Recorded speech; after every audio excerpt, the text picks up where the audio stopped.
fifth grade. For our painting project we're looking at something called landmarks. Okay?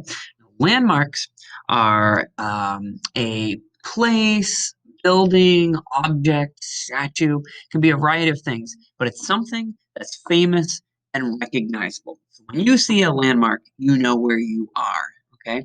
So landmarks can be very large, they can be very small. But most landmarks you're going to see are going to be something larger and something famous, okay, to be like a real landmark. Okay, so we're going to take a look at some landmarks here on the screen, and then we're going to talk about what we're going to do for our project.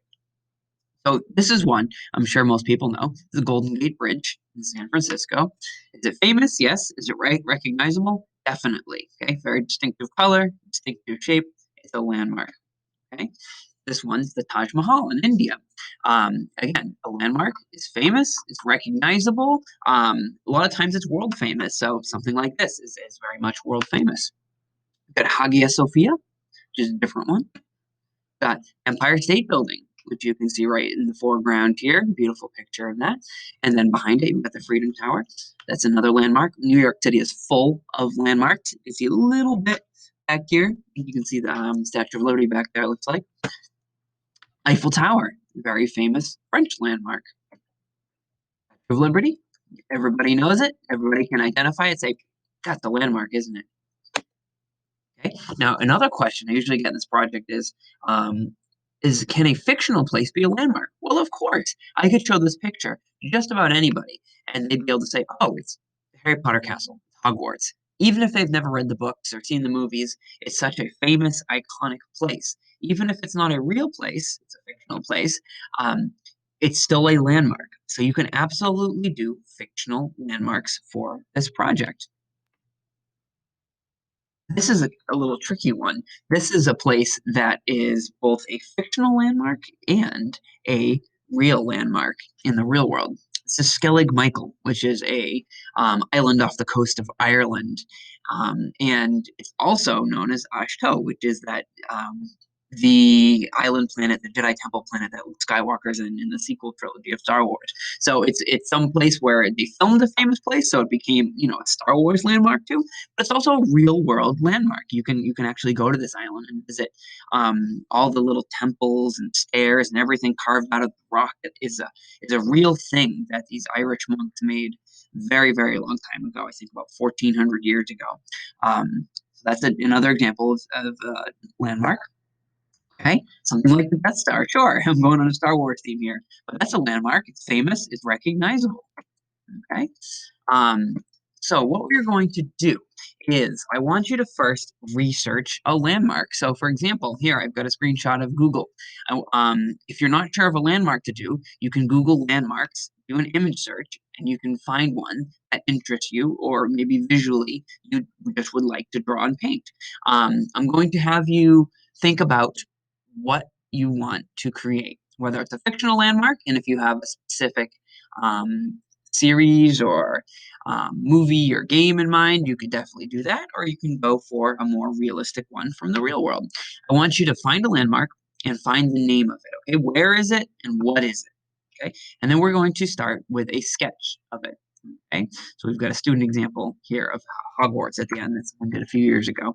All right, so let's pause here. Okay, so after you've researched a landmark and you've picked one that you would like to do, we're going to sketch it out onto paper. So I've picked Sphinx and the Great Pyramid. So I'm going to start with pencil, and I'm going to lightly sketch out where everything's going to be. Remember, we are going to be painting over this, so it doesn't have to be perfect. We just need to get a sense of where everything is going to be so that we have something to follow along with when we start painting. Okay, I almost always create a sketch on paper before I do one of my paintings. Very normal thing to just sketch it out first, even if you're going to be painting after. A little bit of background. Remember, when you're sketching your landmark, think and look what's around it. We don't want a picture just of your landmark. We want to see what's around it as well. Okay, so when you look at the pictures, look at the foreground, look at the background, show what's around it, not just the landmark itself.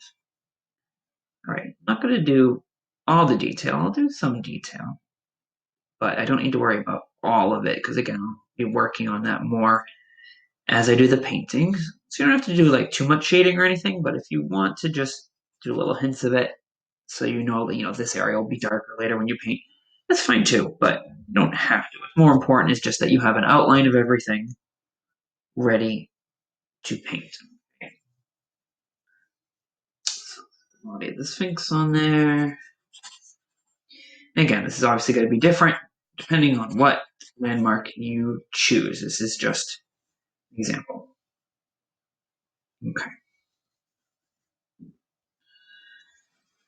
Again, in this one I've chosen, it's got some of these ancient brick walls in the foreground, so I want to include some of that. I want to show some of those sand dunes and lines that are in the background that I saw in the photo as well.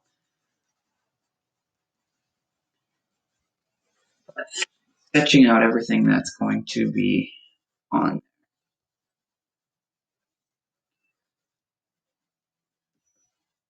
Okay, that's just a really quick version. Obviously, you guys can take a little more time for detail and other things like that.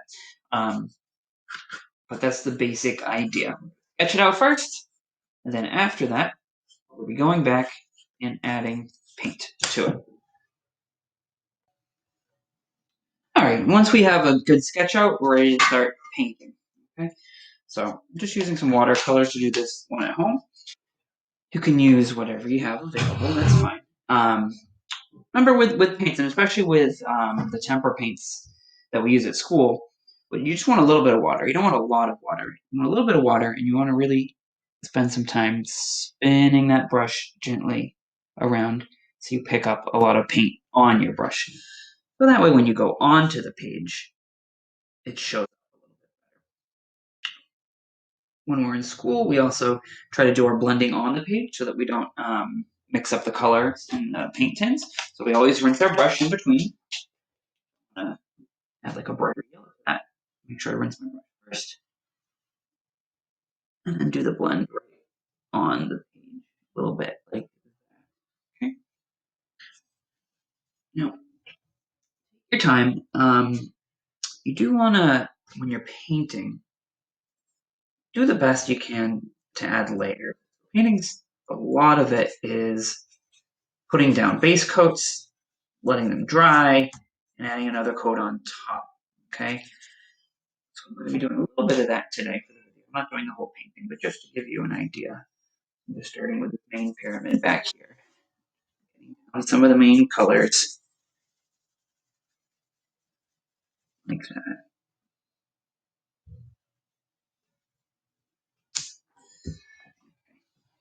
Don't forget, when you're painting, try to add the shadowed areas, the shading in there, just like if we were drawing. So we know this top piece is broken a little bit underneath. Right, a little bit of black or brown underneath. Also, we can use that to give some of the texture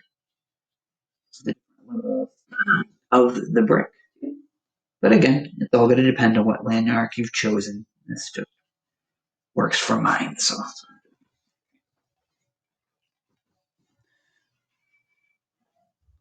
again, take your time, blend your colors on the page. If you mess up, don't worry. Just like Bob Ross used to always say, there's no such thing as mistakes. There's just happy little accidents. Always paint over. You can always change it into something different. Painting should not be stressful. It should be relaxing.